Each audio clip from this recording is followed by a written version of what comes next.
Good evening, fellow film geeks, and welcome to the second episode of This Week in Movies. I'm Farrell Roth, and I'd like to introduce my very distinguished co-host, Roger Eric Tinch. Hi, Tinchy.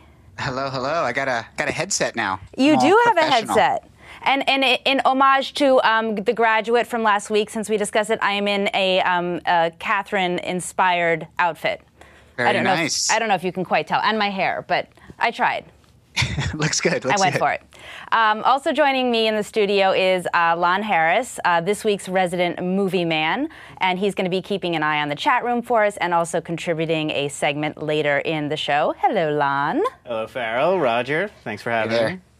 I picked right up on the Catherine outfit, by the way. Did you? No, not at all. Oh. I thought I would say that. God, guys, don't give me a break. I did as soon as you mentioned it, actually. I picked up on it. Well, also coming up on tonight's program is screenwriter Mike Bender, and not only did he attend my alma mater, Middlebury College, he wrote the movie Not Another Teen Movie, and he is the co-creator of the website awkwardfamilyphotos.com, which is, say it with me now, amazeballs.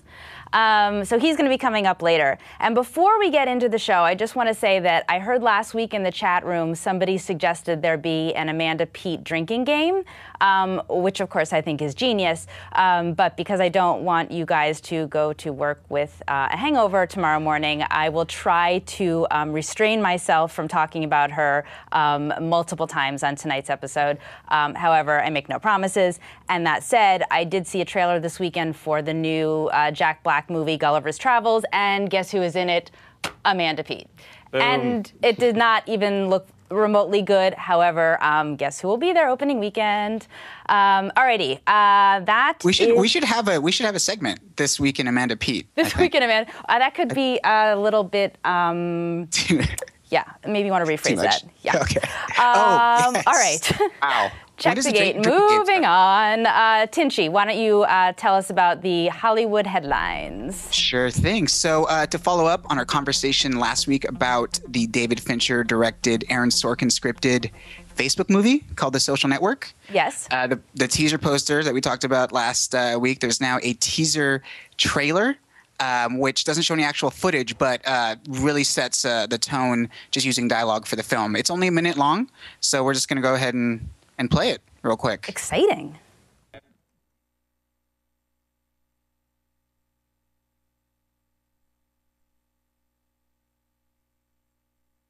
We have an idea that we'd like to talk to you about. It's going to be online any second. This is going to be news. Who should we send it to first? Just a couple of people. The question is, who are they going to send it to? The site got 2,200 hits within 2 hours. 1,000. 22,000. They don't want you, they want your idea. We don't know what it can be. We don't know what it will be. We know that it is cool. Let's sue him in federal court. If you guys were the inventors of Facebook, you'd have invented Facebook. Is there anything that you need to tell me? $1 million isn't cool. You know what's cool? $1 billion. I can't wait to stand over your shoulder and watch you write us a check. Mark! Your best friend is suing you for $600 million. Mr. Zuckerberg, do I have your full attention? No.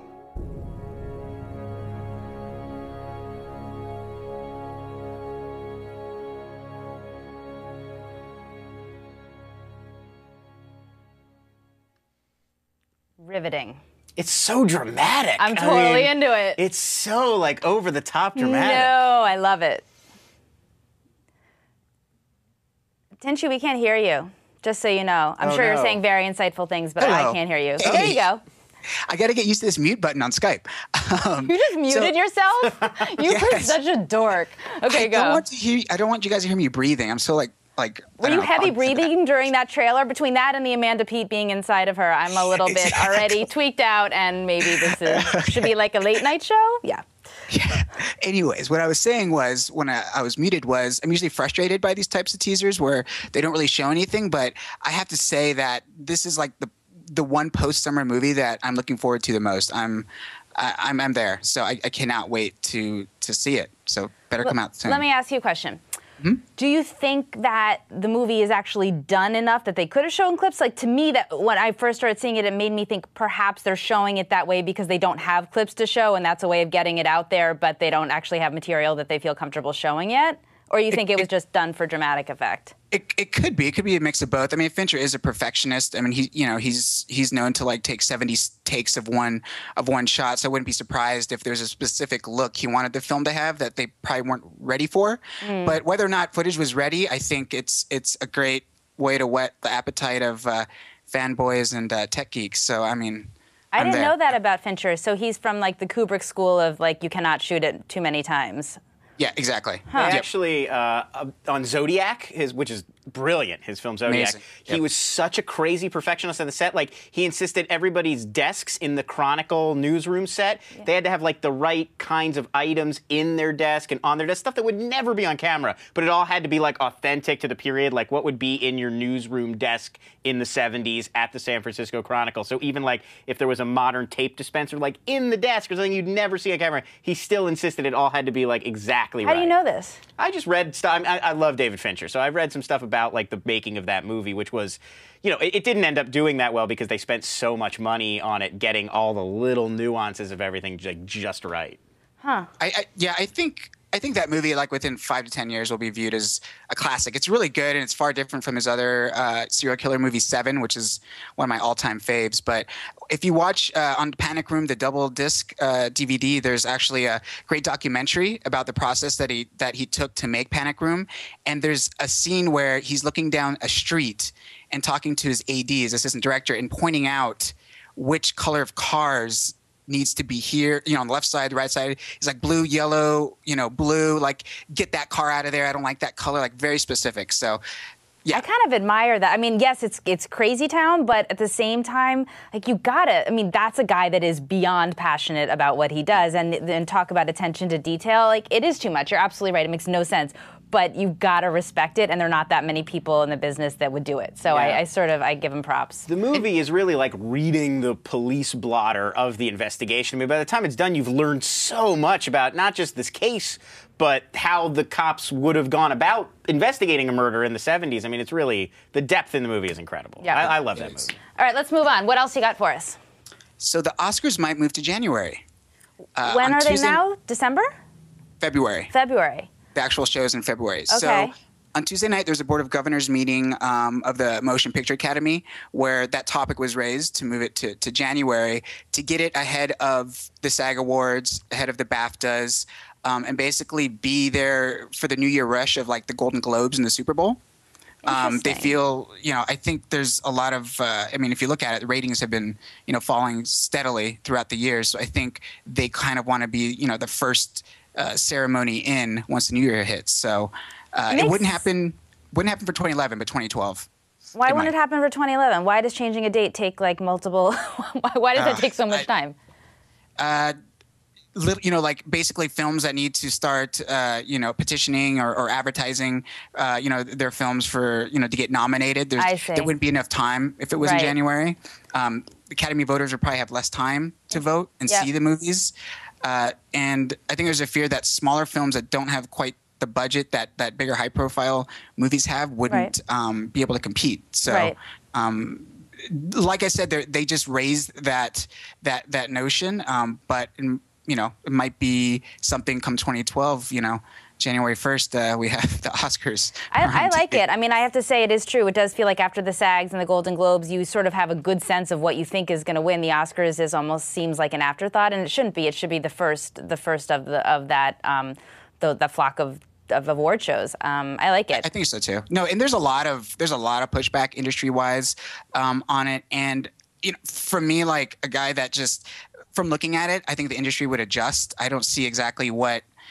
You know, time crunch would happen. I mean, you watch a 2-hour movie and you decide what it should win, what it should be nominated for. I don't really understand why this would be such a detriment to the process. Lon? Well, there is one thing to consider, which is right now the Oscars are really well timed for the big movies that opened in like October, November to come out on DVD. So that's one thing I would think they wouldn't want to give up on. Like right now it's sort of the end of February, so the movies that were the big Oscar push movies are almost out on DVD or coming out soon, and they'll lose that. Like the stuff like I'm trying to think of a good example from last year, but something like The Lovely Bones or whatever that's going to hit in December. They're going to give the award by the time it comes out on DVD. If it didn't win everything, people are basically going to have forgotten about it, right? Yeah, I mean, true. You're kind of hitting that date perfectly now with like something that came out in October and gets a couple awards. Like Walk the Line is a good example. I remember where it won and it was nominated for a bunch of stuff, and then it literally was out on DVD like the next week. I mean, the timing was perfect for that movie, and everybody wanted to see it. Yeah. So they'll lose that. I don't know.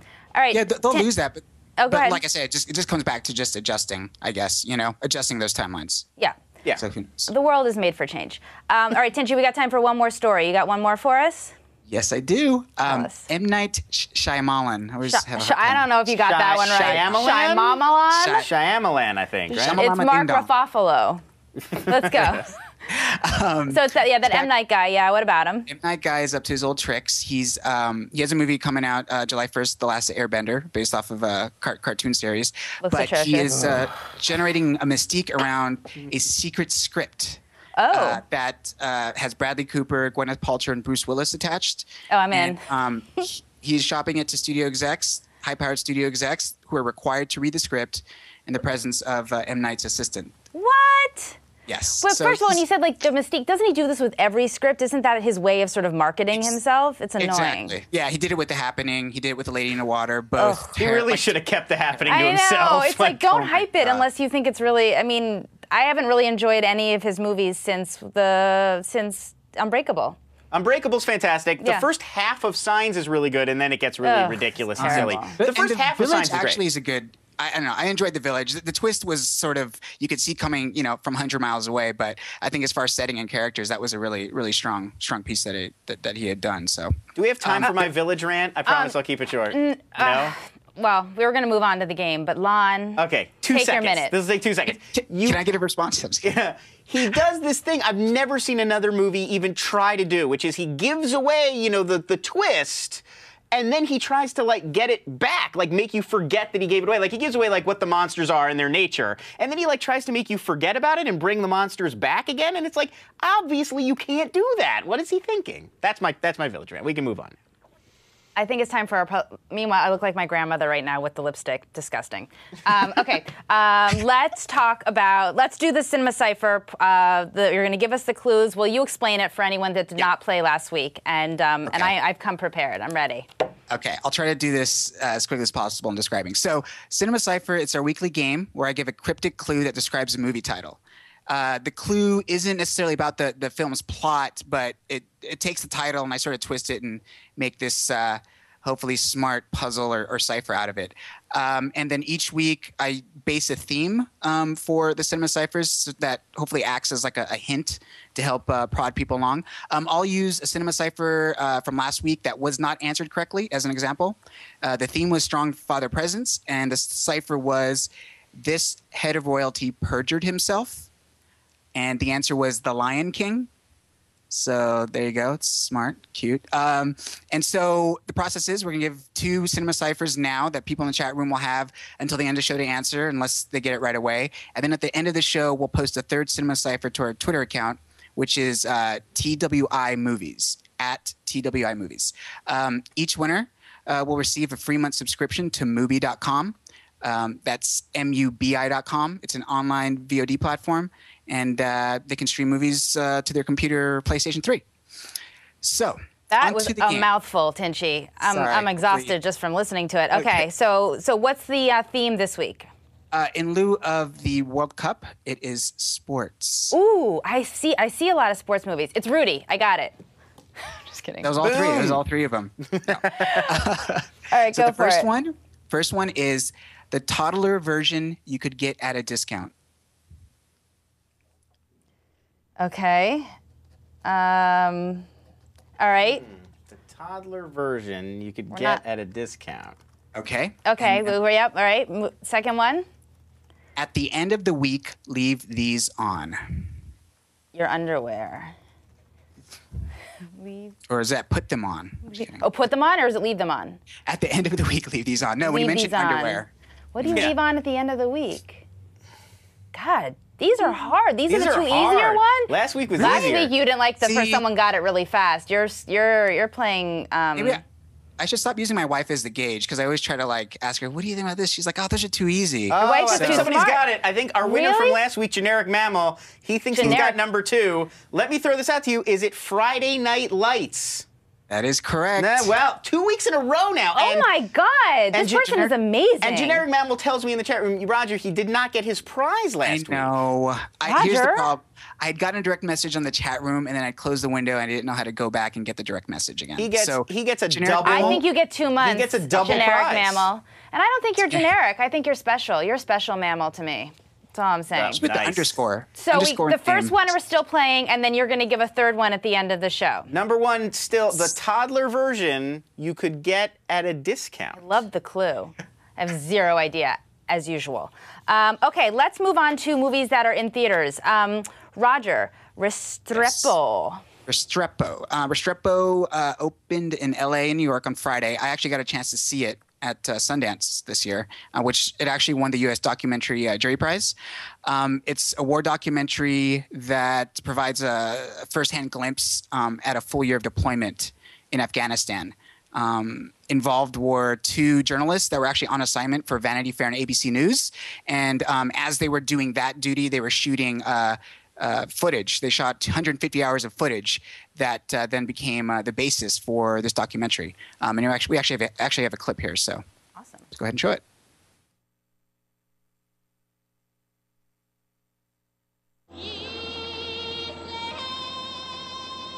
I've been on about 4 or 5 different types of sleeping pills, and none of them help. That's how bad the nightmares are. I prefer not to sleep and not dream about it than sleep and just see the picture in my head. Hey, Roger, detect, passing 11.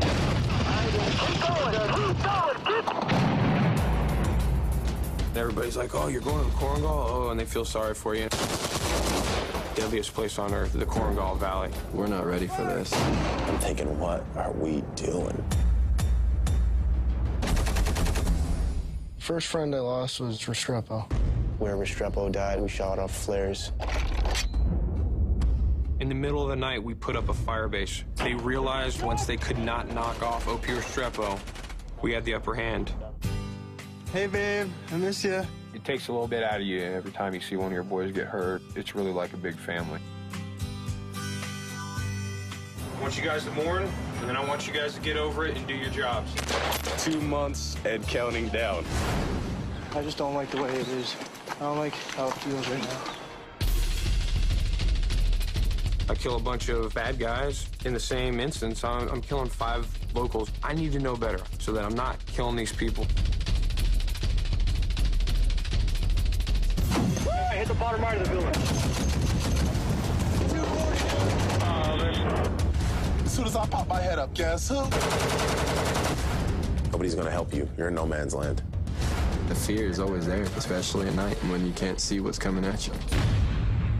Are you gonna go back to the civilian world? I have no idea. I still obviously haven't figured out how to deal with it inside. The only hope I have right now is that eventually I'll be able to process it differently. I'm never gonna forget it. I don't wanna not have that as a memory because that was one of the moments that makes me appreciate everything that I have. Heavy stuff. Roger, you've muted yourself again. Tinchy, what am I going to do with you? Tinchy. Seriously. This technology stuff, still getting hang of it. But you look hot in the headset, so you got that part down. I got that covered. Have you seen it, Farrell? I haven't. I know someone. I know a couple people that have, but I'm fascinated to hear what you have to say about it. No, it's unlike any war documentary that I've seen in that the guys making it are actually in the trenches with them. They're not afraid to get into combat. They're not afraid to sort of be in the middle of it all, and you really feel that. I mean, that's the point of view that you're seeing is this platoon on the ground. You can't see the enemy. Quiet moments are filled with tension, and when the combat starts, it's just nothing but gunfire. You don't know where it's coming from. So Sebastian Younger and Tim Hetherington are the 2 filmmakers who were with the platoon, and when I saw it at Sundance, they were. they did a Q&A post-screening, and one of their biggest concerns about shooting this was not their lives. It was slowing down the platoon that they were with and getting in their way. And actually, Tim Heatherton, who was the director of photography on the film as well, broke his leg. And rather than call in a helicopter to lift him out of there and give away, the location of the platoon they were with, he walked 4 hours downhill with a broken leg. Wow. So it was that sort of keeping to the book of exactly what they wanted to do in capturing these soldiers' experiences. There's no outside interviews. There's no interviews with politicians or generals or anything like that. It's with these guys, with these kids, basically, in one of the most dangerous places in Afghanistan. Well, I think that's the thing with a lot of these movies is, sometimes when it's a documentary, you go, you cut to a talking head. It takes you out of it, and it's like, okay, they're safe. Like you just get reminded that it's sort of all happened in the past. And I think that when you're in it, you're staying in it. And from what I've read, what people praise is that there is no point of view being shoved at you in any way. Did you feel when you were watching it, like, is it Hurt Locker-esque for people that have seen that? Or does it really feel like a whole different kind of movie? It has that same, I think, level of tension, that thickness of what's sort of around the corner, and there's like this oppressive atmosphere. In the beginning of the trailer, there's that explosion of a IED. That opens the film. It starts with basically 2 minutes of them driving, and then bam, that explosion happens. So it's that sort of quiet stillness to loud violence, destructive nature. It surprises you and really catches you off guard. And there's one really heartbreaking scene that it really hits you in the gut, and it's it really makes you understand what these guys are what they're up against over there.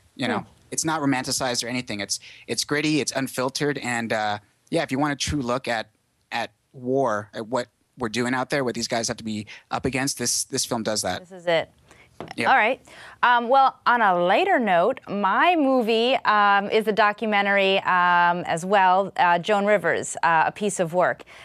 Basically, the movie follows a year in Joan's life, from a play that she put on that was about her life, to her appearance on Celebrity Apprentice, to her stand-up. It looks at her relationship with her daughter, her manager, the riff with Johnny Carson, the plastic surgery obsession, and her husband's suicide. And we're going to take a quick little look. Woman cook, so her husband can say, my wife makes a delicious cake to some hooker. And you wonder why I'm still working. All stand-ups are innately insecure. Age? It's the one mountain that you can't overcome. I have no one to say, do you remember? And that is very difficult. Movie, I have to say, it hit me in a bunch of different places. I'm not even a huge Joan Rivers fan. I think, first of all, I was intrigued that the two women that made it, they've made documentaries on Darfur, so I was a little confused. But the connection is that one of them, their mother, is friends with Joan, so that was the access. The movie opens up with a bunch of extreme close-up shots of her face with no makeup, but you never see the full picture, which is sort of, I think, a metaphor for the film. And, it's funny and it's sad, and it really, like a moment like what we just saw where she's got this library card system, you really see that the amount of meticulous preparation that people that are at the top of their craft and that this is their passion and their life. I mean, she has every joke in like a library card system. Jokes on sex, jokes on New York, and she has them all categorized and from years. And I mean, I just think that was fascinating. She talks about the plastic surgery, and this, I mean, I do think that women will probably identify with this movie in general, perhaps more than men, but I was curious about the plastic surgery, and there was really just one comment in it which to me seemed to say everything, which is she says that no man ever told her that she was beautiful. And I really think that was the thing that she never heard, and that sort of began the obsession with trying to perfect herself and be attractive. And I think that I think that every girl just wants to be told that she's pretty at some point. I just don't think anyone really underestimates how important that is. No matter how smart you are and funny you are, girls really want to feel beautiful, and I think she never felt that way, and that is what brings on the Botox and the facelifts. And there is one scene, oh my God, where she is rehearsing for the play, and she looks like, do you remember that Catwoman in New York that they always put on the cover of New York Magazine, everything? Yeah. She looks, she looks like a monster. It's crazy. And then she said, and I was confused because in the whole movie she doesn't really look like that. And then she apologizes to everyone in the room and says, sorry, I just got all shot up. So that's what you look like when you've gotten your face just filled with the Botox. Tinshi, I feel like we're going to know each other for a long time. Please remind me about this movie and that I said this, that I do not want Botox. Do not let me do it. I was going to tell you one thing, Farrell. Yes. You are beautiful. Oh, Tinshi, I'm going to cry.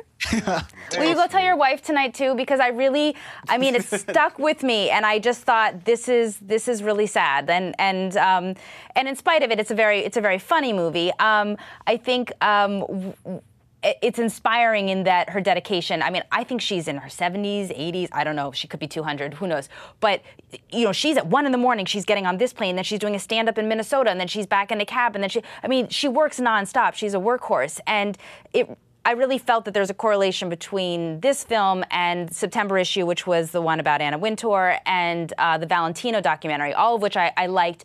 And I really find that there's a very similar theme to all of them, which is these are movies, these are people that are at the top of their profession, a magazine editor, a designer, a comedian, and their entire life is their job. And they are passionate about it, and it is who they are, and they say that. It's like they don't have a choice. I think Joan says that. Like, I don't have a choice. This is what I am. This is what I do. But at the same time, there's an unhappiness in their life because that is their life, that they don't, that they're missing a personal element. And when she says, like, I don't have someone to sort of, call at the end of the night or wake up, I mean, it's kind of tragic. So as much as you admire these people, like their work ethic and they're so successful, with all of these films, at the end, I felt a little bad, like that they're not happy people on the inside, and then they know it, and that was a little tragic.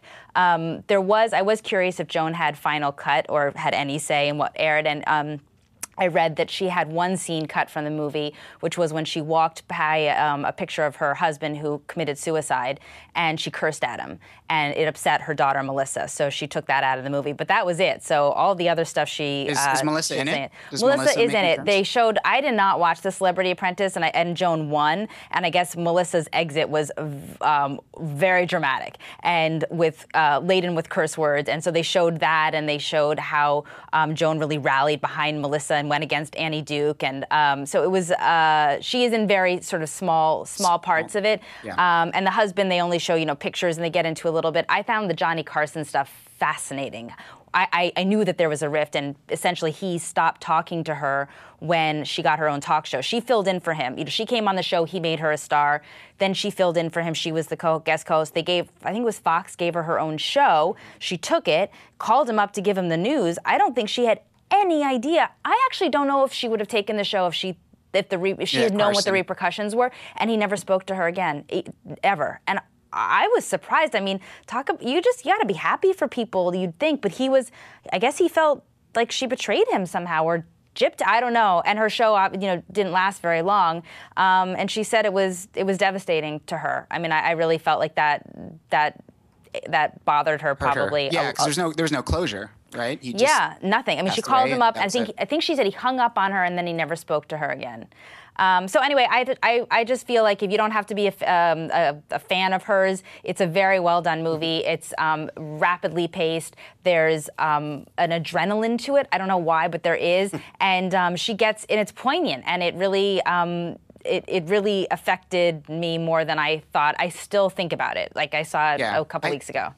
What I love is that there's a lot of documentaries of this ilk coming out now, where it's a more insightful sort of celebrity documentaries. Louis C.K. had one that premiered at Sundance as well, same time as Joan. Then Lil Wayne had one come out last year, which has still yet to, I think, make it anywhere because of I know my brother saw the Lil Wayne one, but I think he went to the screening, so I think maybe it hasn't. I heard it's very good. Have you seen it? Yeah, I heard it's really good too. I think he had a second.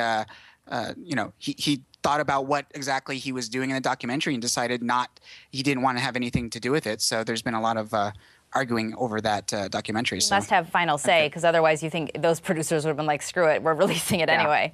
Yeah, so no, I'm really looking forward. I mean, I love documentaries, but I love this sort of where these types of like celebrity documentaries are headed, you know. I just like going to documentaries because I always feel like I learn something, and I, in fact, actually enjoy going to see ones about people that I don't know anything about and am not necessarily a fan of.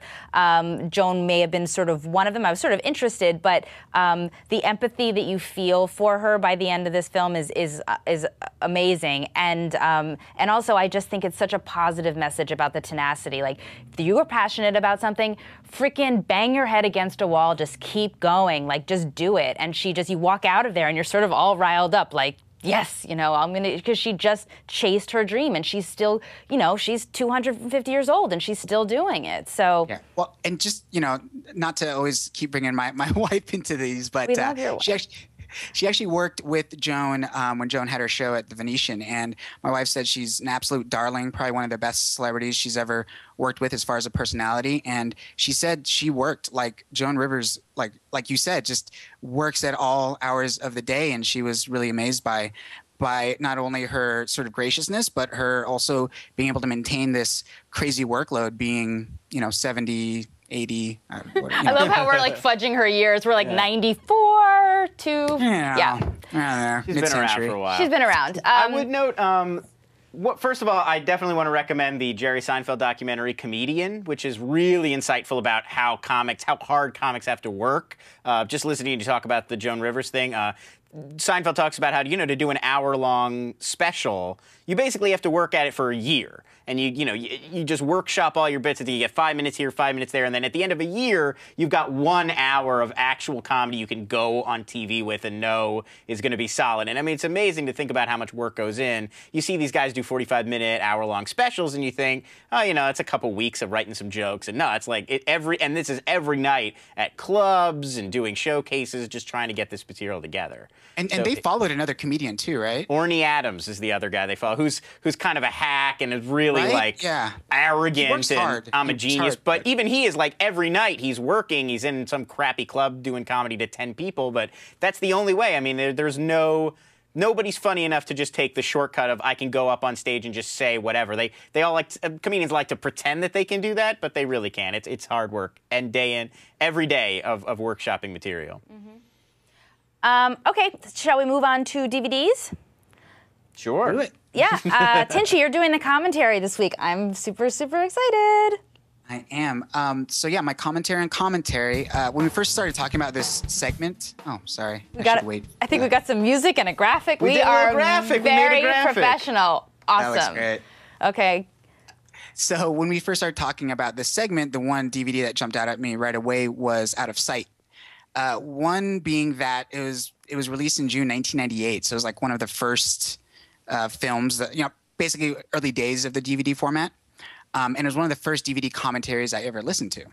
So you know, has a lot of stuff going about it, and it's entertaining. So for those that don't know, Out of Sight, it's based on an Elmore Leonard novel of the same name, and it stars George Clooney as Jack Foley, a bank robber who escapes from prison, and in the process ends up falling in love with a female marshal played by Jennifer Lopez, who's out to capture him. Jenny from the Block.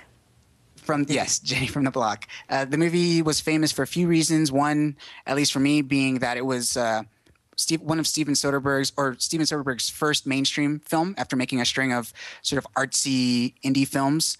And it began his filmography pattern of one for me, one for them. So, you know, one for the audiences and one for him as an artist. And it was also a film that launched George Clooney as a bona fide movie star.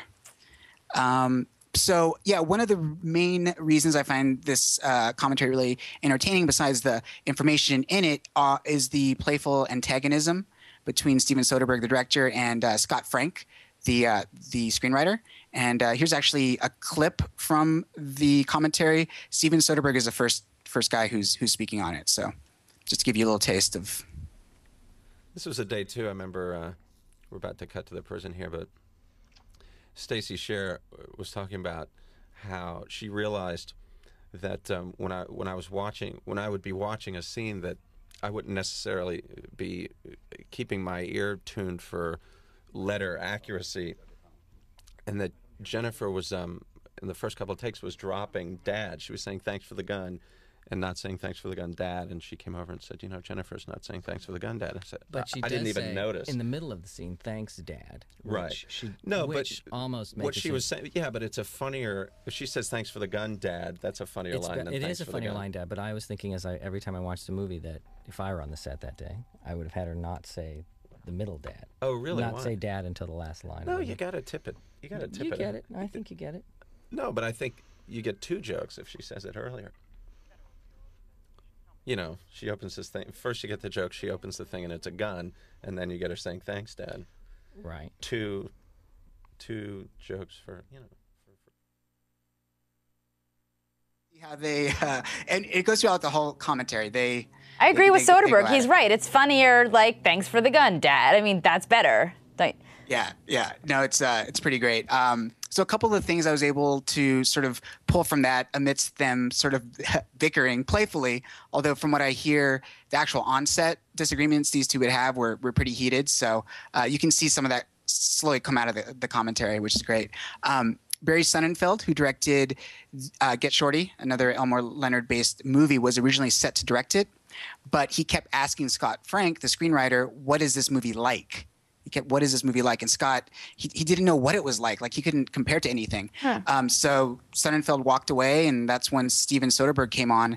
And Soderbergh, during the commentary, remarks that maybe it was Sonnenfeld's way of testing Frank, and Frank failed. So Barry, testing him how? What do you mean? Testing his maybe his gumption as a screenwriter, or his thoughts on what the movie is. Because if even the screenwriter doesn't know what it's like, it's kind of... You know, don't you think he just didn't want to be like, it's derivative of this? I mean, sometimes your work is original. You don't want to say it's like this movie and that movie. Sure. That's actually weird to me, because there are a lot of other movies that are like Out of Sight. It's a film noir. It's not a knock on Out of Sight, but yeah, it's like a caper, crime, comedy. I mean, that's a sort of tried and true genre. That's not something I couldn't pull one other example of that. Right. Like what the Hot Rock pops immediately to mind, which is like what is it, George Segal, and they're stealing a diamond or whatever. It's from the 70s, but it's in the same sort of vein. Yeah, I mean, I think Scott Frank's sort of an egotistical screenwriter, so I don't think he probably felt he wanted to compare it to anything else. And if you listen to the commentary, you can kind of hear that cockiness come out. So the infamous truck scene after Clooney escapes from jail and takes J-Lo as his hostage, and they're in this trunk. Originally, the test cut was a full-on 15-minute single take of them in the trunk talking. Wow. They did 45 takes of this 15-minute long take, and he printed take 44. But once they tested in front of audiences, the film itself, and this is strange that Soderbergh didn't think about this, but the film itself is very jaggy. There's a lot of quick cuts. There's a lot of freeze frames.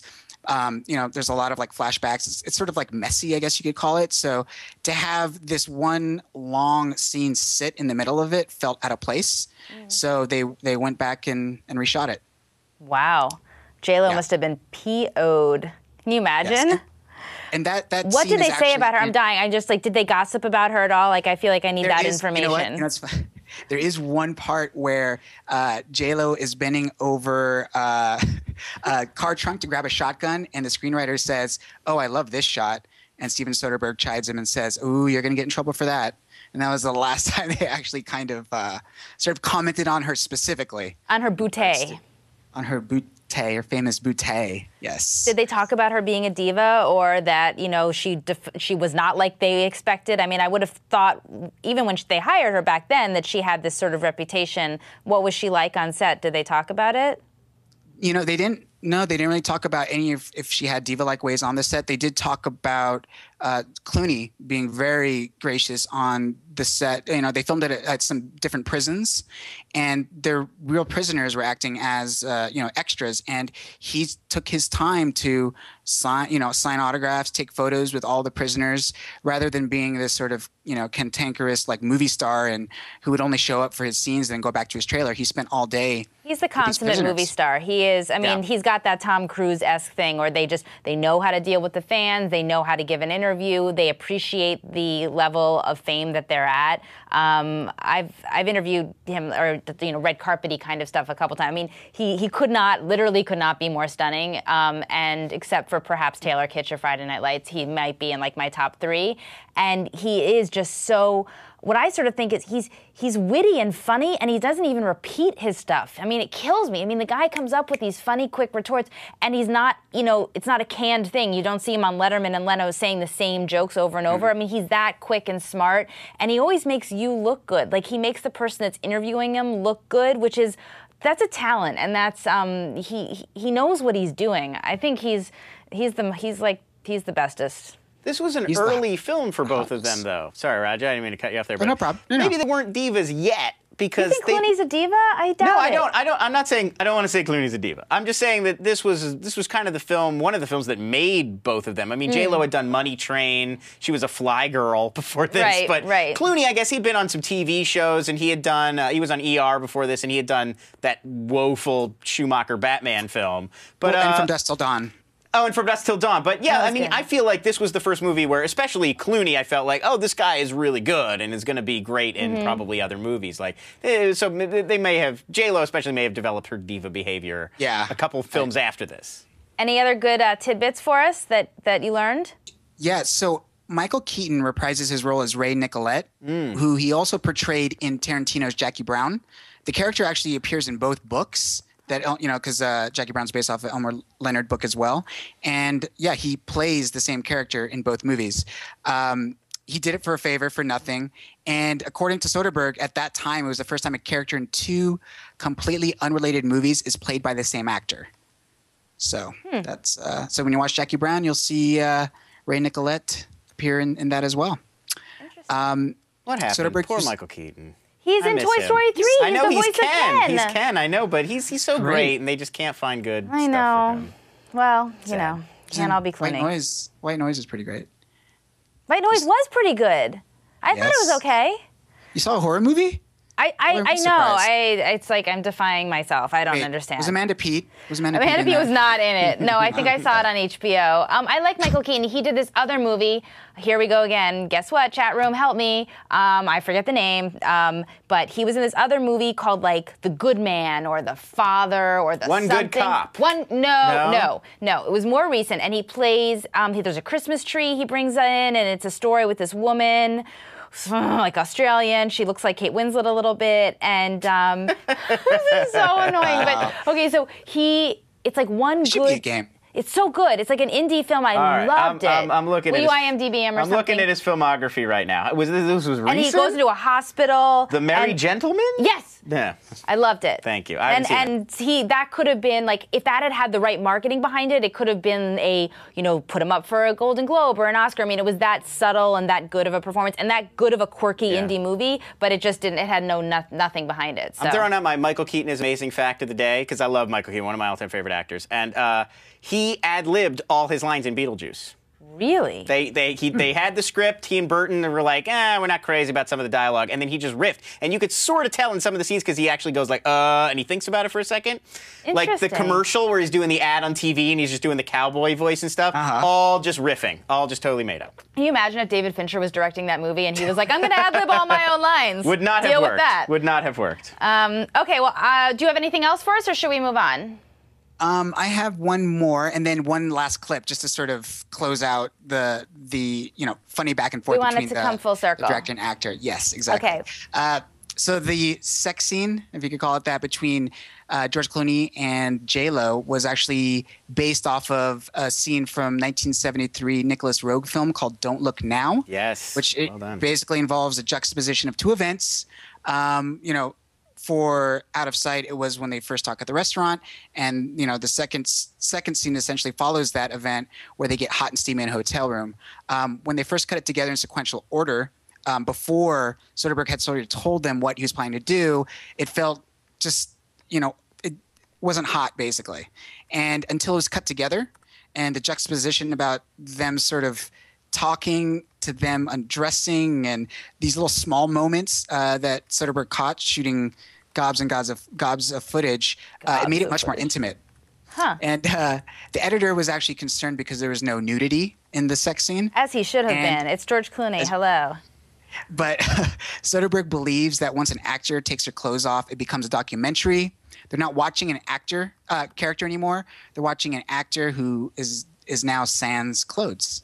So. Well, that's true. I mean, the only nudity that I remember from his movie is that one that he did about the prostitute, the call girl. Oh my God, I forgot the name of that movie too. What is wrong with me? The Girlfriend Experience. The Girlfriend Experience. Yeah, yes, but that was a documentary, okay. and she's a porn star, so you had to have the nudity. I think that's kind of baloney. I mean, I'm sorry. Like, there no nudity, or you are watching the actor, but they're actors. Seriously, like, as soon as you see like Brad Pitt's butt, you're like, oh, there's Brad Pitt's butt. You're not like, oh, that's Benjamin Button's butt, right? However, so only now that he's Brad Pitt. But in Thelma and Louise, the first time we saw Brad Pitt's butt, I wasn't like, that's Brad Pitt's butt. I was like, that's that guy, that character, that, guy that they picked up on the road. Yep. So you're right. It's once they are, so basically only non-famous, non-big name celebrities should do nude scenes. We should note, too, it's really interesting that out-of-sight scene, it's used to make the scene sexier. It's like they're flirting, and then you see them having sex, and then you go back to flirting, and it makes the flirting seem sexier, and it makes the sex seem sexier, because you're seeing the two together. Don't look now, it's like the opposite. You're watching them, like, get dressed, and it's very, like, mundane, like these people have been together forever, and there's nothing erotic about it. And then you cut to them having sex, and actually the rumor is that Donald Sutherland and Julie Christie were actually having sex in that scene. But it's really, like, it drains the sexiness out of it because you're watching it. It's like they're so dull and they've been together forever and they're not really that into it anymore. And it's just like the mundane, like getting dressed and getting out the door. And so it's really interesting that they use the same technique, but for totally opposite purposes. Do we have a clip of the sex scene? Is that what we're going to look at? Yes, no. It's just the last funny exchange that happens at the tail end of the movie. Yeah, this will close out my commentary on commentary segment for Out of Sight. So, exciting. Okay. Enjoy. And, I didn't know what to do with this. Two people in a stairwell. There's not a lot of trickery you can invoke, but the two of them were so good it didn't matter. You know what I wish? I wish he was pointing his gun at her. You can't. If he'd done George that, and I had a long if he points, I don't care who he is. She's a federal marshal. He lifts his gun up. She's going to shoot him. He wants her to shoot him. And she does. Okay. I just, I thought it was a good idea that you had, that he takes all the bullets out of the gun. Right. But if he'd ever lifted his gun, she would have shot him immediately. I mean, I could have done that version, but it'd be a shorter move. I really feel like I would have been happier with the sex scene. Sorry. I forgot that movie completely. I feel like I need to go watch it again. Okay, I'm going to talk about a straight-to-DVD movie called Peacock that stars Cillian Murphy. I think I'm saying that right. It's definitely not Cillian Murphy, right? It's Killian. Killian? It's Cillian Murphy. Cillian Murphy and Ellen Page. And Cillian plays a meek bank clerk who's living in his mother's house. She's died. She abused him as a child. It's creepy.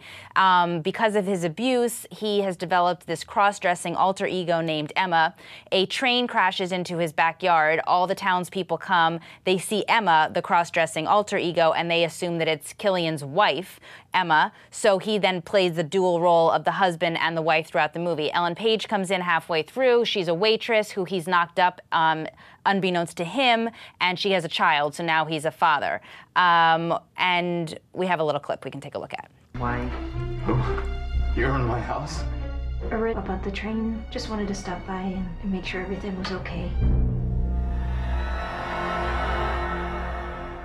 I need to get you and Jake out of Peacock.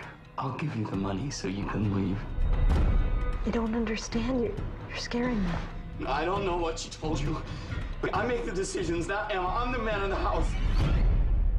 Meet me at the Husker Motel. It's important that no one knows what's going on. Okay. Especially Emma. Understand? This movie kind of reminds me a little bit of The Killer Inside Me, in that it's a creepy, horror-y thriller. There's a reason it went straight to DVD, but I'm always intrigued by these movies that have a great cast. It's Susan Sarandon, Josh Lucas also is in it, and why, and why is it not released? The problem that I had, the main problem was, is that my mic?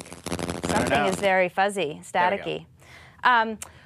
That the premise is that the townspeople believe that Emma is the wife and not Cillian Murphy, and there's just not 1 second. It's the same person. I mean, yes, he's in drag, but I never bought that the townspeople didn't realize that it was the same person, and yet they all they treat her like the wife.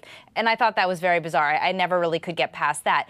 When Ellen Page comes in, I have to say, it was just sort of one of those examples of when you know there's a really good actor, where all of a sudden the movie's better. Like, she's not even really doing anything, but she really has talent, and she brought something to it. I wasn't bored. It's sort of an interesting story, and it's creepy if you're into those sort of creepy movies, but it doesn't... because the premise was sort of so bizarre with the wife and the alter ego, and yes, you sort of see flashbacks of the abuse with the mother and why he is that way, and it turns out that the mother watched him and forced Ellen Page to have sex with him, and then she got pregnant, and it was sort of, I mean, it's weird. But that said, I didn't dislike it. I was just sort of more curious about it. It's, you know, kind of like a boy with mommy issues. I would say that I spent, once I sort of tuned out because I realized it wasn't going to be very good, I started contemplating Josh Lucas's career and what has happened to Josh Lucas's career, because here is a hot guy, he's a good actor. Sweet Home Alabama was delightful, loved him. Don't laugh at me, Lon, I loved it. And he's like, he keeps making movies, that's the thing. I may actually talk about another one in the future called Telltale that was also straight to DVD that he did. And it's like he's working, but he just can't, he can't get off like the C-list shelf. But so I'm going to do something that's a little, that I'm going to call just better bets. Here are movies that I think are better with these people in them instead of seeing Peacock. If you have not seen Sweet Home Alabama and you're a girl, you should see Sweet Home Alabama with Reese Witherspoon. It's my wife's favorite movie. Is it? I love your wife. She is my champion. I don't understand the jar thing, how a woman can fall in love with a guy because he can make jars and vases. I don't know. Anyway, sorry. It's cute and it's funny, and I like that Patrick Dempsey wasn't the evil guy. I like that, you know, I don't like it when they pit the fiance and like there's such a discrepancy. I liked that he was not a bad guy, he just wasn't the right guy. It's cute. I mean, it's not wonderful, but it's cute. This is what I think with Josh Lucas. Death in Love, it's about sex and Nazis. I mean, really? Can you ask for a better combo? It's like very, very, very graphic sex scenes, and it's about the Holocaust, and it's weird, and I kind of loved it. And Jacqueline Bisset is in it, and a Jacqueline Bisset side note, if you have not seen Class is one of the best movies ever made with Rob Lowe and Andrew McCarthy, and Jacqueline Bisset is Rob Lowe's mother, and she has an affair with Andrew McCarthy, and there's a sex scene in a clear glass elevator that stayed with me forever, and I love that. And Ellen, I really liked Whip It, which a lot of people didn't see. It was Drew Barrymore's directorial debut. She plays a roller derby girl, and it's fun. I mean, it's not the best movie I've ever seen, but it's a great chick flick. Your wife would like it if she has not seen it, I think. And obviously, the Ellen Page movie is not Juno. It's Hard Candy with Patrick Wilson, where she plays the Kathy Bates-esque person. Hard Candy was one of the craziest, creepiest, and she's amazing. And I don't actually know if she'll ever be able to make a movie that's quite that good, but what a way to break into the scene. Do you know David Slade, that director, is the one who directed the new Twilight? Exactly. And I have seen that new Twilight, and I cannot say that I see the correlation, but I mean, but I would keep Hard Candy on my resume. I just love it. It was so good. It was. Have you seen, speaking of Josh Lucas, have you seen Undertow? That was the one I was about to bring up. Roger, well done. Yes, although I don't remember it. I know I saw it. Is that the one with Kevin? Josh Lucas and Dermot Mulroney, and they're brothers, and Dermot Mulroney's got 2 kids, one of whom is Billy Elliot. Jamie Bell. And there's this stash of gold coins that they're all sort of fighting over, and it becomes almost Night of the Hunter with Josh Lucas like hunting these kids through the wilderness. Amazing film, incredibly cinematic, really gothic, southern kind of stuff. It's fantastic. So you agree with me that his career is sort of not taken off? Like, he's had these moments, but I mean, he just hasn't. He's a better actor than the films and the roles that he gets. He needs a better agent. I think I would agree with that. Yeah, he needs a better agent, because I think he should get Bradley Cooper's agent. Is who he should get. Yes, because he easily could go up for those roles. He could have been in the A-Team. He could have been in a lot. I mean, he's sexy. Totally. He's the other thing, Josh Lucas. Like, this is because I'm sure he's watching. Josh Lucas. Josh, listen to us. Josh, please get back together with Rachel McAdams. I liked you guys together. I saw the pictures of you guys on bikes and when you were in Rhode Island when he was making Telltale, which was another straight-to-DVD movie. But that would be smart. Get a new agent and get back together with Rachel McAdams. And I really think that this could be his year. That's if he follows my advice. moving on. Come on. You better listen to that, Josh. Telltale is that the one? It's like the Telltale Heart? Exactly. It's like a modern I was going to do that retelling? instead of Peacock, but I went for this one instead. It's like, Remember Me with Minnie Driver, where she gets the heart and David Duchovny's in it? It's that, but it's a creepy version of it. So he gets the heart of a guy that's murdered, and then he starts having visions of the guy that's murdered, and he has to solve the mystery of why this guy was murdered as he's got his heart. And oh my God, what is wrong with me? The actress, I'm forgetting her name, but she, Lena Headey. She's the female lead, and I like her. I mean, I like seeing different people in movies. I'm sorry, like I just spit. I'm like tired of seeing like Nicole Kidman, like the same people and everything. So I was like, it's Josh Lucas, Lena Headey, and it's an interesting story. But again, every time I see one of these movies that's straight to DVD, except for I Could Never Be Your Woman with Michelle Pfeiffer and Paul Rudd, I always think there's a reason this went straight to DVD, you know? Anyway. So wait, what happened to Gosling? Were they dating, like, when did Gosling come in the picture? Where are you living under a rock? Are you kidding me? Did you think that Rachel McAdams was still with Ryan Gosling? Well, so did she start dating? I thought they got back together. They did get back together for a hot minute, and then they broke up again. Remember when she had the pink hair? They broke up. Oh, shoot. No, I think you're right. I think she did get back together. There are pictures of them canoodling in Toronto after she broke up with Josh Lucas, I'm pretty sure. But she and Ryan, I think, may have dated a couple times. Guess what commentary is coming up with me? The Notebook. And I have awesome stories behind that. But props on use of the term canoodling. Canoodling. Also. Well done. I put it in quotations because I think I'm quoting like the New York Post because that's my source of information. Okay, we're going to bring in our guest because I'm sick of myself. And it's Mike Bender. He went to Middlebury College, where I went to college. He's a screenwriter. He did Not Another Teen Movie. He is the co-creator of this website, Awkward Family Photos, which has been turned into a book, which is on the New York Times bestseller list. And I just love that, like, I love Not Another Teen Movie because it was sort of John Hughes inspired, and so many of these spoof movies are not funny, and this one is. So we're going to show a little clip. It's a dream come true. It's the moment you've always been waiting for. Kiss me out of the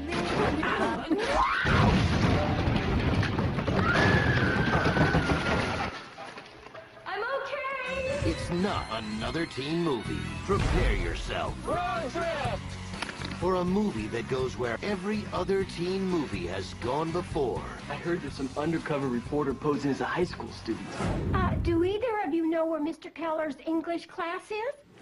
Only further. We saw you at our practice, and I know you stole our routine. We've always done our own cheers. Well, then you better bring it.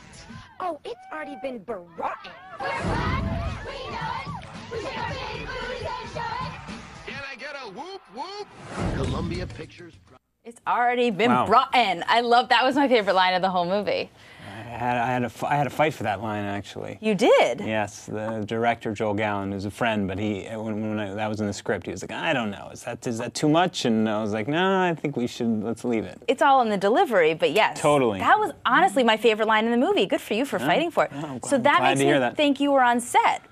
I was on set every single day. Is that common? I actually thought that like people buy a script and then it's like, goodbye, we don't want to hear from you ever again. I mean, that can happen, but in this case, we both got kind of brought on at the same time because I had worked on the MTV Movie Awards, and we had done a short he directed with Ben Stiller and Tom Cruise. How did you get Ben? Did you get them? It was a Movie Awards short. So you were hired to I worked on the show. I see. And so we did a one with them. It was a Mission Impossible little short. And it was that the one where he's like up against the rocks? That was great. I remember that. That's how we got Teen Movie, because there was already a script at Sony, and they brought us onto that project after that.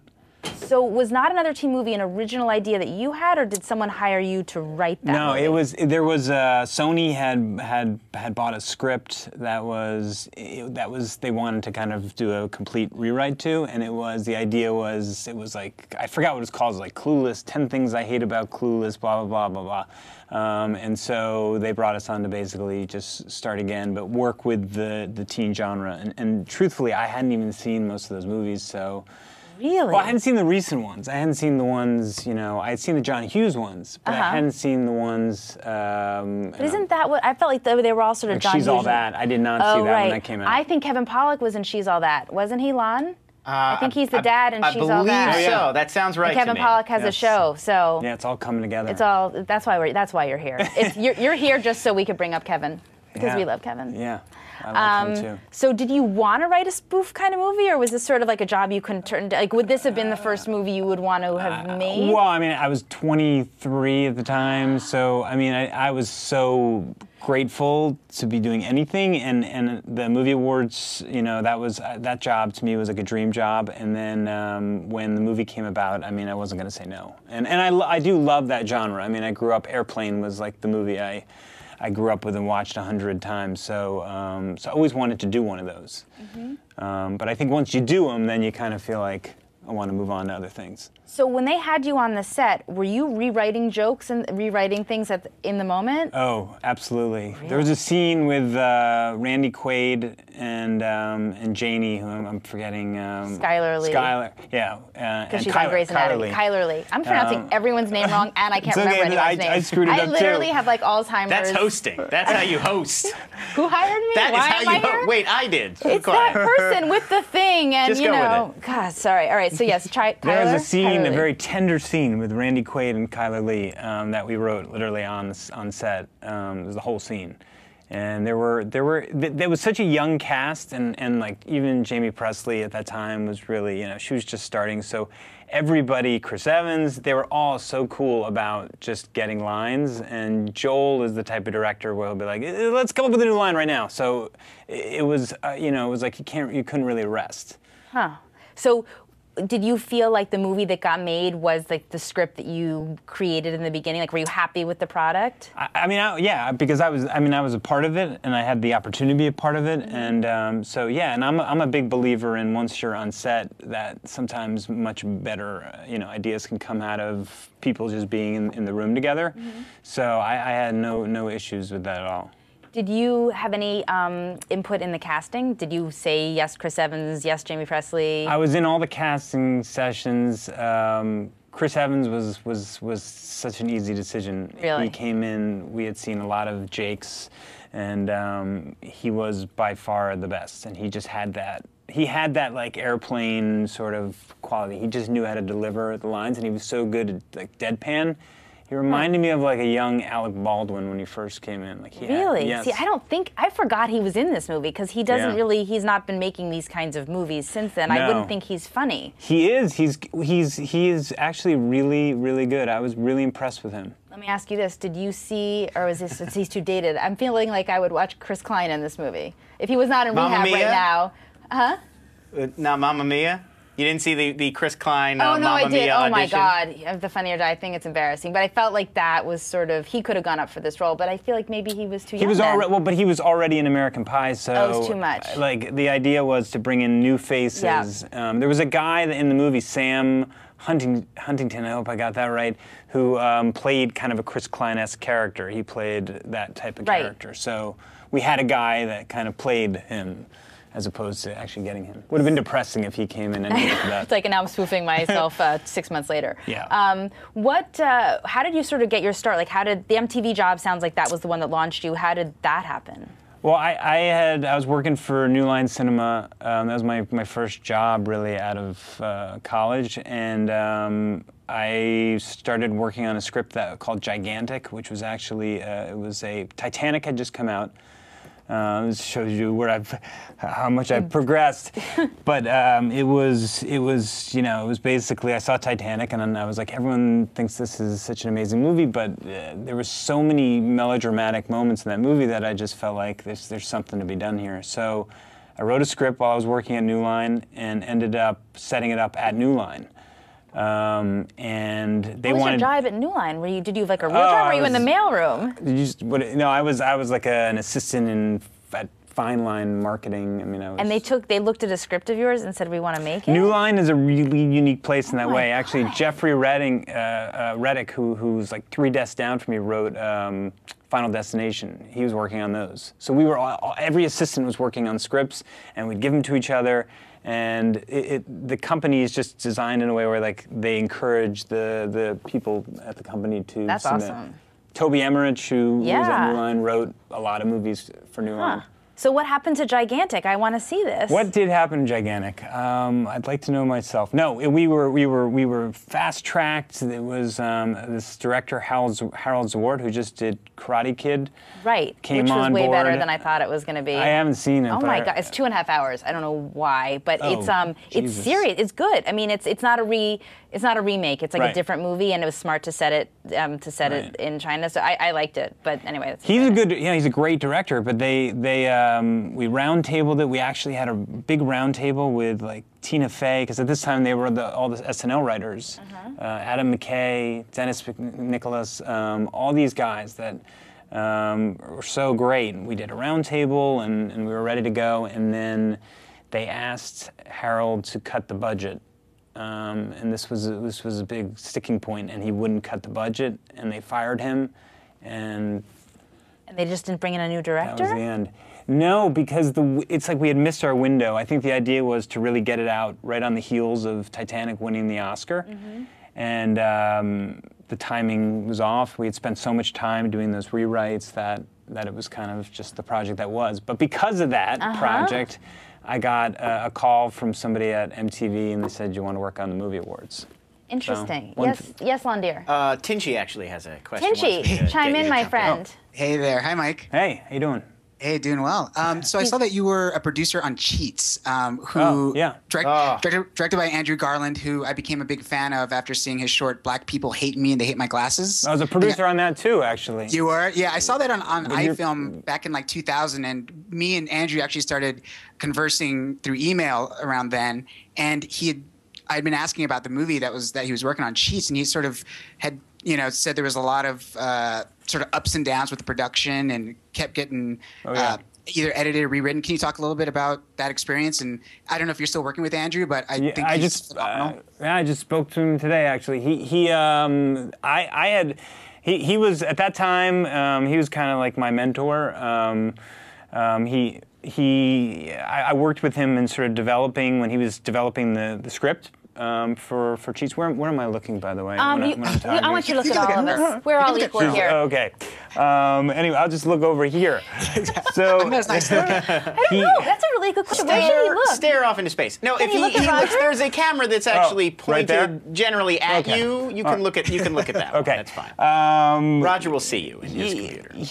The thing with Andrew is he is this one. He is insanely talented guy. I think at that time he was not prepared to direct. I think he had never directed anything. So he had some issues, and there's a very famous story that I won't tell because I could get people into trouble, so I won't tell it. But he did something. He had a very fateful meeting with Bob Shea at New Line and said something that was not what you say in a meeting with the president of the company. Yeah. And after that, I think New Line just didn't really back that movie, and it was kind of downhill from there. And he's worked his way back, but he is the most persistent guy I've ever met, and he has 2 movies coming out this year.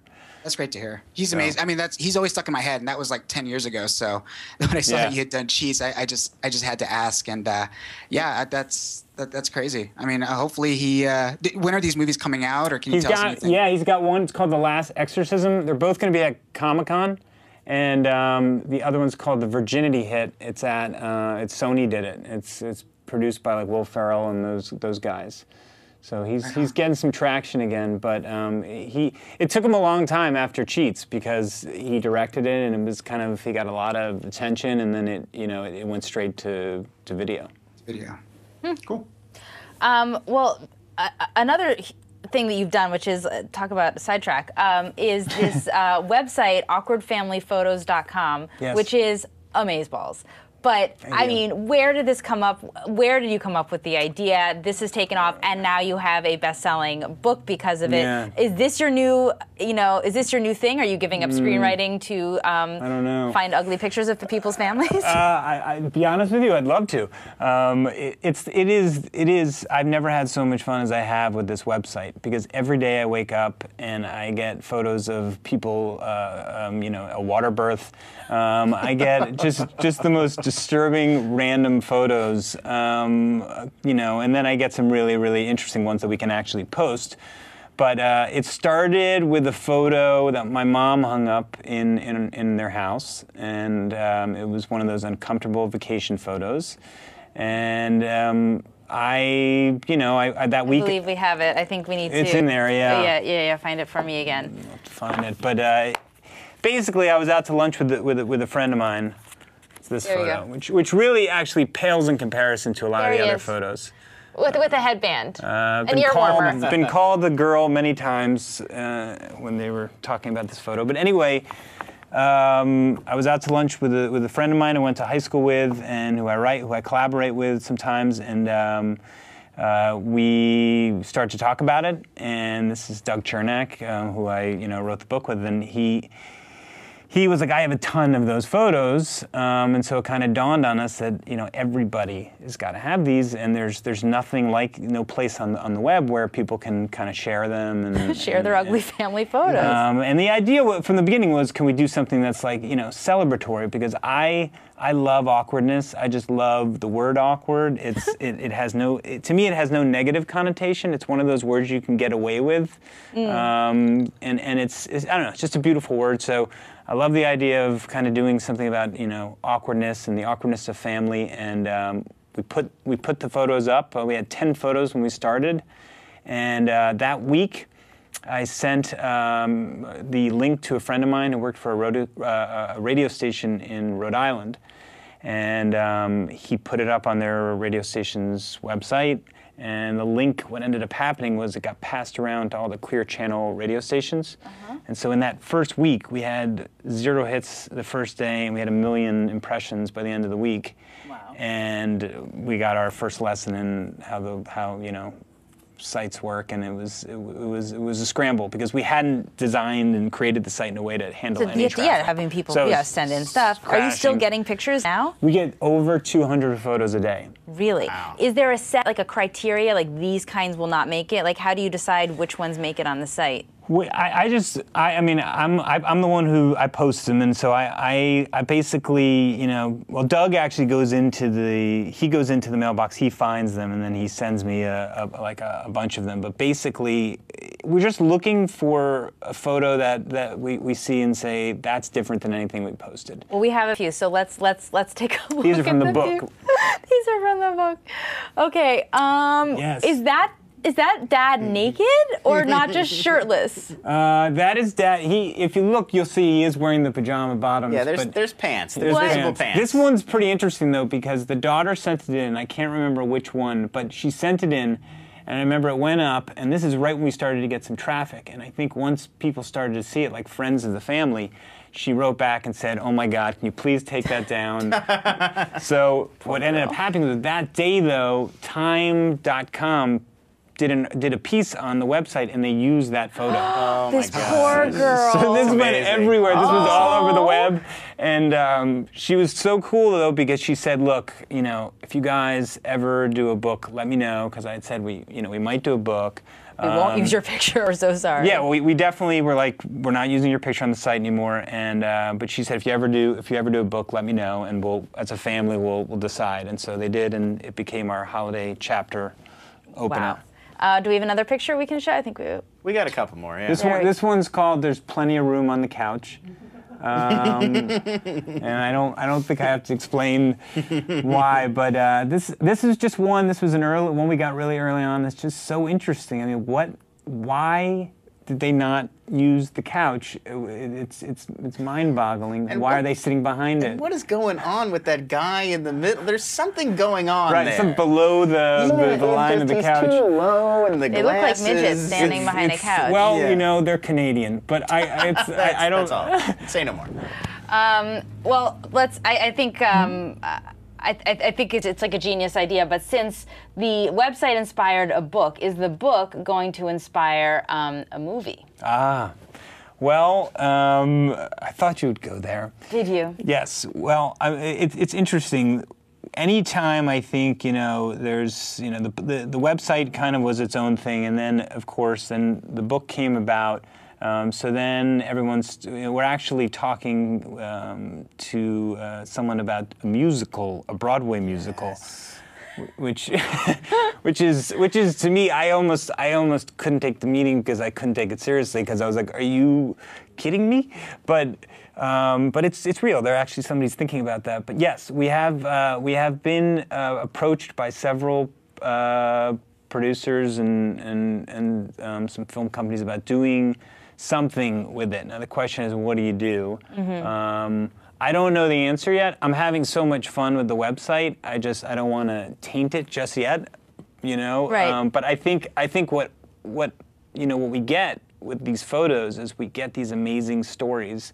There's a story behind every photo, and so I think there's something there to be mined in terms of film or some sort of story to work off of, or maybe a bunch of different stories. Because a lot of times the photos remind me of Parenthood, the movie Parenthood. Mm-hmm. I think of that movie a lot. Or I was thinking of When Harry Met Sally, when there's those testimonials of the people. It's like almost like every segment could start with the picture, and then you go into it, and it's that you see 10 minutes of everyone's. It's like shortcuts. It's like a whole bunch of different stories of these families' lives. I like it. I think it's a movie. We'll get behind it. We'll back it, Lon, with all of our money. Oh, yeah. I was going to say I'd watch that. Oh. So you get $7 of my money. I'll bankroll it. You'll watch it. Eight if it's an afternoon. All right, Lon. We're running low on time. I do not want to forget about you. It is time for your segment. Are you ready for Unrentables? I'm ready. Do we have a graphic for me? It literally almost blows up on your face. It well, and so do these films. So this week, just to fill in anybody who's new, and Mike, who's here joining us, every week I go to Laser Blazer. It is LA's premier DVD and Blu-ray store. They rent movies, they sell movies. Go check it out. It's on Pico. I'll post the website here in the chat room when we're done. And I look into their computer and I take a look at movies they've had for at least a year, maybe more, that have never once rented. There's a lot. There's a surprising amount. Some of these they end up selling, but some of them they hang on to. And this week we're looking at Wise Gal. It's a Lifetime original film from 2008. Why are they renting this? I have no idea. It stars Alyssa Milano, James Caan, and Jason Gedrick. Shockingly, it got a 6.1 on IMDb. That's probably the highest we'll ever see for an Unrentable. The ladies must like it. And so here is the basic problem with a mob movie that's made for basic cable, is you can't really show any swearing or violence, all the things that are pretty much the dictionary definition of being in the mob. It's sort of in the charter. If you're in the mob, you're killing people, you're swearing. Probably there's some sex with strippers or prostitutes going on. Without violence, a mob movie becomes a bunch of Italian guys standing around in shiny suits and saying, "Oh!" So that's basically all you get. So really, without that, you got a Whit Stillman film with greasy hair and a small vocabulary. That's all you're left with without the violence. How long did it take you to come up with that sentence? Because that was amazing. I stayed up a couple nights in a row, and then I got there. And the other thing that's amazing about this movie that really almost everybody should watch it just because of this is the director obviously wanted to be a real, direct features and movies, and he includes all these homages to Scorsese films, especially Goodfellas. He peppers them in there. So yeah, I mean, there's the scene where you go around the restaurant and Ray Liotta is telling you everybody who's there, there was Nicky the Fish and Joey 2 times, and there was Frankie from San Francisco. And this one, they couldn't even get enough people to fill the restaurant to do that scene right. There's 3 guys. So you get there was Salvatore and Joey and Vinny Lucchese, and that was about it. There was no 3 guys there. So it's all these sad attempts, awkward if you will, attempts to get at what great mob movies do, but they can't quite get there. And you really got to feel for Alyssa Milano in this one because she's given every Italian cliche. I mean, in the first 3 minutes, she's got this bad Brooklyn accent. She's making marinara sauce. She's got a rosary. I swear to God, there's a scene where she's stirring a pot of marinara sauce while clutching a rosary. It's like all they needed to do is like have her on an accordion and like a little organ grinder and a big mustache. Like that's all that's left. She's like a character from a pizza box through the entire movie. It's really pretty amazing. So the plot, I'm getting ahead of myself. The plot is she's married. She's got this cop husband. He like has a coronary in the opening scene. So she's widowed, and then she hooks up with this gangster Frank Russo. Of course, that's his name. And he's played by Jason Gedrick, who, just like he's a gangster because he's got gold chains and a wife beater on the whole movie. That's like the visual code, so you know. So there's really not much more of a plot here. It's like they never really explain why she's making these decisions. She just kind of gets involved in mob life, like during the commercials, and then you come back and she's a mobster. I was saying the plot could be best described as murky with a chance of meatballs. That was my one-liner for that one, which I stayed up the next 2 nights to make up. So our first scene that I wanted to show We're laughing is inside. Thank We're you, laughing thank quietly. you. I tried my best. So this first scene we're going to look at is Jason Gedrick as Frank Russo, and he's sort of doing like a Joe Pesci thing in the back of a restaurant with a guy. Rich, where's the money? I can't have. What am I supposed to tell Palmieri? That you lost it? I got a problem with that. That's $500,000. You want me to believe that the Border Patrol got lucky? Is that what it is? It's either that or somebody tipped them off. Who tipped them off, Richie? Who tipped them off? I didn't, Frank. And if I find out it was you, I'm gonna drill a hole in your brain. I'm gonna drill a hole in your heart. I'm gonna drill a hole in each one of your eyes. You know, if you excuse me, I gotta go open presents with my family. Love that last line, like, now I gotta go open presents with my family. Like, is that supposed to be menacing or something? Like, I don't know. There's a lot of weird... I'm surprised by how slick it looks. It actually looks really cinematic. It does look like a movie. It's just... It is a movie. I've learned one thing on this show. I am the biggest loser because I have seen this movie. Because if it's on Lifetime, I've seen it. If it's on ABC Family, I've seen it. I mean, this is my life. Even Lifetime LMN, Lifetime Movie Network as well. I did see it. I mean, it's you different. saw this when it She's seen this independent Everything of is this segment. unrentable except for me because Wow. I actually saw last week's, which was Aspen Extreme as well. But I mean, impressive. It's different on Lifetime versus renting it. Your expectations are different. I mean, Yeah. she's Samantha from Who's the Boss? I mean, Who's the you know, I mean, I Boss? didn't think. Now that you're pointing out all these things, I'm humiliated, of course. But I did not hate it when I watched it. In fact, I watched half of it and then I erased it by accident, and I got upset and I like TiVoed it again just to make sure I saw the end. I know we're running out of time. There's one more thing I have to bring up, which is this scene. So the mob, they get her to run this restaurant, and she turns it into a drag review. Because what mobster doesn't want to own their own drag review? It's Amazeballs. It is actually Amazeballs, and so we got to take the head of the what are they called? The Don of Dons and the Capo of Capos, like the head guy, the boss of bosses. That's what I'm looking for. It's played by James Caan, and he shows up opening night at the drag review. And so let's take a look at that scene.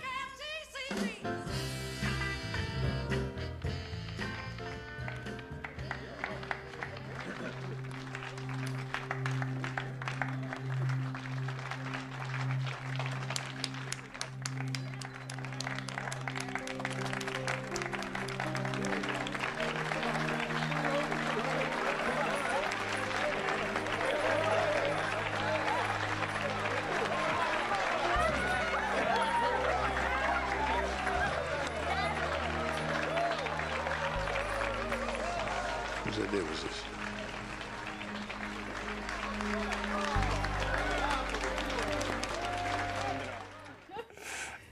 Yeah, he's have to do, whose idea was this? And then they point around and it's like, oh yeah, now she's gonna rise, because that's what the mob is looking for. Is How did they get James Caan in this movie? I don't know. It's clearly his most gritty, hardened performance since he played the president in Get Smart. I think we can all agree.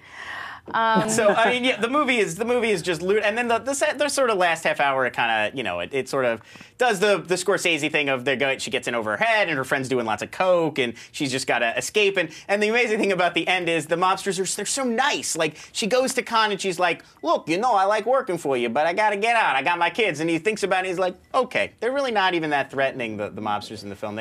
She's got to get away in the end. So.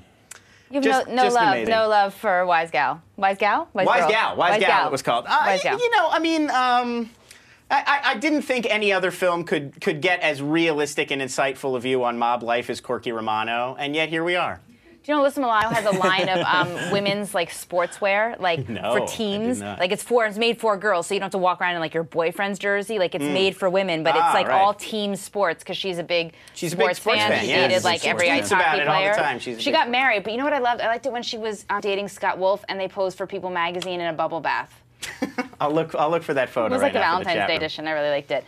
Okay, well, we have to wrap things up. But Tinchy, can we come back to the game? Did anyone guess the Cinema Cipher? Did we? I don't think we got an answer for number one. Can you repeat it? Can you repeat it one more time? Because Mike is going to guess because he's genius and he'll probably get it. So the theme is sports, and the cipher is the toddler version you could get at a discount.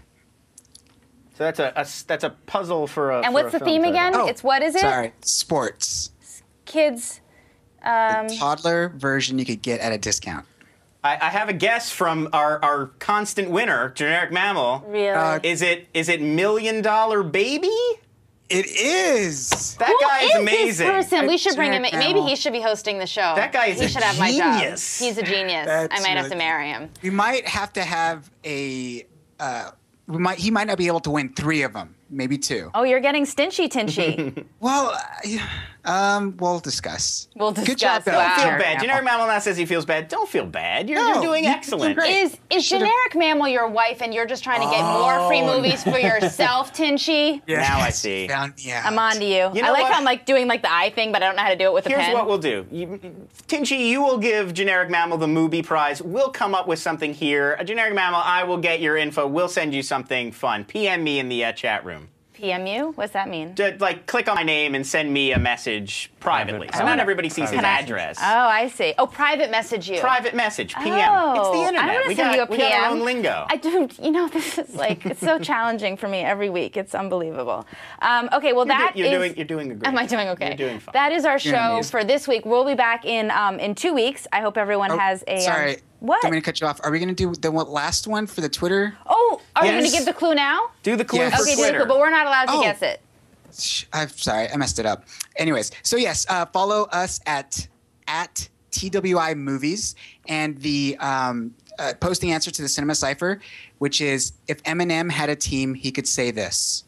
If Eminem had a team, he could say this. Yes. Okay, got it.